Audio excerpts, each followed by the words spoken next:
Tea குடிக்கும் பல பேருக்கு இந்த விஷயம் தெரியாது. அது என்னன்னு தெரிஞ்சுக்கோங்க. நீங்கள் உங்கள் வீட்டில் எந்த டீ பொடி பயன்படுத்தினாலும் இந்த மெத்தடுக்கு யூஸ் பண்ணலாம். இது செய்கிறதுக்கு முன்னாடி ஒரு பாத்திரம் எடுத்துக்கோங்க. 1 ஸ்பூன் மஞ்சத்தூள் சேர்த்துக்கோங்க. இது கூட 1 ஸ்பூன் ஆப்பசோடா சேர்த்துக்கோங்க.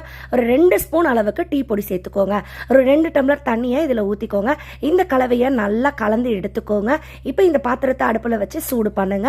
நல்லா இது சூடு ஏறி வரும்போது ஒரு பாதி எலுமிச்சை பழத்தை கட் பண்ணி இதோட சாறை இதில் பிழிஞ்சு விட்டுக்கோங்க. நல்லா பிழிஞ்ச பிறகு இந்த தோலையும் இந்த டீ பொடிக்குள்ளேயே போட்டுருங்க.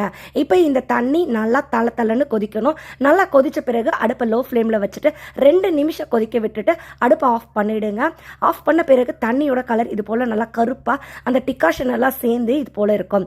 இப்போ ஒரு பெரிய பாத்திரத்தில் நிறைய தண்ணி எடுத்துக்கோங்க.